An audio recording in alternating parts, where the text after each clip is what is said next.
ఇండియాలో snowfall start అయిపోయింది. ఇవాల్టి video top 5 places to visit in winter. ఇండియాలో స్నోని ఎంజాయ్ చేయాలంటే ఈ 5 ప్లేసెస్కి తప్పకుండా వెళ్లాల్సిందే.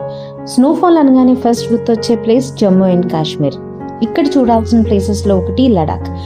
లడాక్ బైక్ రైడ్ అయితే బకెట్ లిస్ట్లో ఉండాల్సిందే. సోన్మార్గ్. ఇక్కడ టెంపరేచర్ 5 డిగ్రీస్ నుండి -5 to -8 డిగ్రీస్ కూడా పడిపోతుంది.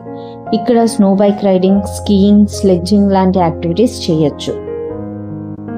Next place Gulmarg. Cable car ride, frozen water fall, snowmobile, snow boarding, igloo cafe అన్ని ఎక్స్పీరియన్స్ చేయొచ్చు. జమ్మూ అండ్ కాశ్మీర్ తర్వాత బెస్ట్ స్కీయింగ్ డెస్టినేషన్ ఆలీ. ఇక్కడ Himalayan peaks and perfect slopes వల్ల మంచి స్కీయింగ్ ఎక్స్పీరియన్స్ చేయొచ్చు. ఢిల్లీకి దగ్గరలో ఉన్న ప్లేస్ అండ్ అడ్వెంచర్ యాక్టివిటీస్కి perfect spot Manali. River rafting, Solang valley, paragliding లాంటి యాక్టివిటీస్ అన్నీ ఎక్స్పీరియన్స్ చేయొచ్చు. స్నో ఎక్స్పీరియన్స్ చేయాలి అనుకుంటే డిసెంబర్ టు ఫిబ్రవరి బెస్ట్. కానీ ట్రిప్ ప్లాన్ చేసే ముందు టెంపరేచర్ అది చూసుకొని వెళ్తే better. 5th place Sikkim. Sikkim 4 పార్ట్స్గా డివైడ్ అయ్యి ఉంటుంది: north, south, east, west. North sight సీయింగ్కి, సౌత్ కల్చరల్ అండ్ అడ్వెంచర్ యాక్టివిటీస్కి, east cable car rides, Buddhist monasteries, Gangtok. View మొత్తం చూడాలంటే cable car ride best. Sikkim Himalayan zoological park.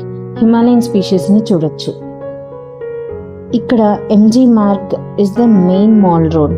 ఇక్కడ షాపింగ్, ఫుడ్, హోటల్స్ అన్నీ ఈ మార్గ్లోనే ఉంటాయి. Pelling. Buddhist monasteries and sky walk experience చేయడానికి ఇది బెస్ట్ స్పాట్. ఇక్కడ నుండి కాంచన్జంగా వ్యూ కూడా చాలా బాగుంటుంది. 3rd highest mountain. సిక్కింలో యాక్ రైడ్స్ కూడా ఎక్స్పీరియన్స్ చేయొచ్చు. One of the main attraction Gurudongmar lake. 17,800 ఫీట్లో ఉండడం వల్ల ఇక్కడ ఆక్సిజన్ లెవెల్స్ కూడా తక్కువ ఉంటాయి. పోర్టబుల్ ఆక్సిజన్ సిలిండర్స్ ఉంటాయి.